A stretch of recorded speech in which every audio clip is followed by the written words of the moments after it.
একটা কথা বলি যে মাঝখানে আপনাদের সেনাপ্রধানকে আমি বলতে শুনছিলাম, যেখানে তিনি আওয়ামী লীগকেও বলছেন আপনারা আপনাদের পার্টি গোছান, মানে একটা নির্বাচনের কথা তিনি বলছিলেন। তা আগামী দিনে কি কোনো নির্বাচনের প্রস্তুতি আপনাদের মধ্যে শুরু হয়েছে বা এরকম কোনো পরিবেশ? আমরা তো আমাদের কার্যকলাপ নিষিদ্ধ, আমাদের ছাত্রলীগ নিষিদ্ধ, মূল পার্টির কার্যকলাপ নিষিদ্ধ, এবং তারা এখন তো আরও চড়া গলা শেখ হাসিনাকে ফাঁসির দণ্ড দিয়ে তারা আজকে আরও ইউনুস মনে হয় স্বর্গ হাতে পেয়েছে এমনভাবে ধৃষ্টতা দেখাচ্ছে। দেখুন, আজকে সেভেন সিস্টারের গার্ডিয়ানশিপ নেওয়ার জন্য প্রকাশ্যে ইচ্ছে প্রকাশ করছে। তো এরা কোন পর্যায়ে চলে গেছে? কিরকম আইডিয়াল পরিবেশ হলে আপনারা নির্বাচনে পার্টিসিপেট আদৌ করতে পারেন বা আইডিয়াল পরিবেশ করতে হবে লড়াই করে অর্জন। তত্ত্বাবধায়ক সরকারের অধীনে? এটা তো তত্ত্বাবধায়ক না, এটা তো হলো অন্তর্বর্তীকালীন সরকার। তত্ত্বাবধায়ক সরকার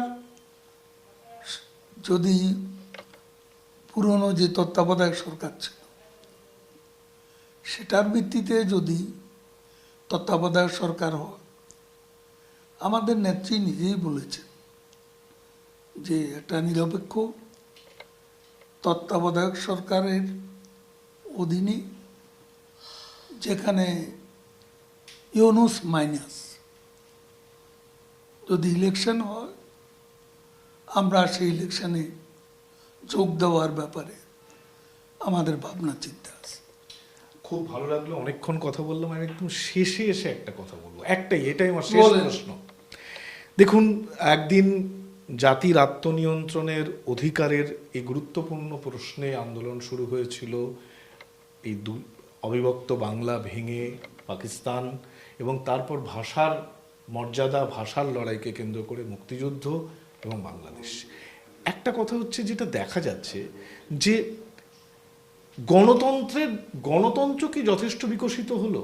ধরুন, আপনারা যখন ক্ষমতায় ছিলেন বিরোধীরা বাইরে, বিরোধীদের মানে মুখ্য বিরোধী অনেকেই বাইরে। আজকে আবার একটি অন্তর্বর্তীকালীন সরকার, এতদিনের পুরনো আপনারা রাজনীতিক, আপনারা বাইরে। এই যে শাসক বিরোধী কি এক জায়গায় থাকতে পারেন না? এই যে একটা প্রস্ফুটিত গণতন্ত্র, এটা বাংলাদেশ কবে দেখবে? একটা সম্পূর্ণ গণতান্ত্রিক পরিবেশ, কেউ বিরোধিতা থাকতেই পারে, তার জন্য তাকে দেশ ছাড়তে হবে কেন? চড়াই উতরাই অতিক্রম করি আমরা আজকের এই পর্যায়ে এসেছি, এবং পথ আমাদের বিপদ ঝুঁকিপূর্ণ।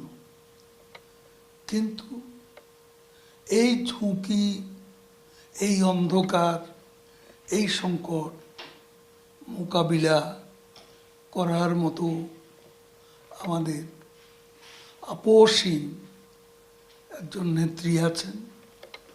তার নেতৃত্বে তার সহকর্মীরা এবং বাংলাদেশে আমাদের লক্ষ লক্ষ কর্মী বাহিনী প্রস্তুত আছে। আমরা বিশ্বাস করি, লড়াই করি আমরা বিজয় ছিনিয়ে আনব। আপনারা শীর্ষ নেতৃত্ব এখন তো সবাই দেশের বাইরে, দেশের সবাই বাইরে। আপনাকে কে বললো সবাই বাইরে? কিছু কিছু আছে ভিতরে, আর যারা এখানে আর বাংলাদেশে পার্থক্য কোথায়? ওখানেও তো আমরা নির্দেশ দিতাম, কর্মসূচিটা পার্টি অফিসে নিয়ে, পার্টি অফিস থেকে আমরা সিদ্ধান্ত নিতাম এবং সেটা ছড়িয়ে দিতাম। আজকালকার দিনে এই মেকানিজম তো সবার আছে, কাজে আমরা দূরের মধ্যে কত দূরে আছি সেটা তো একটা ব্যাপার। কোনো অসুবিধা হচ্ছে না, আমাদের কর্মীরা প্রতিনিয়তই কর্মসূচি পাচ্ছে। অসংখ্য ধন্যবাদ আমাদের সময় দেওয়ার জন্য, অসংখ্য ধন্যবাদ।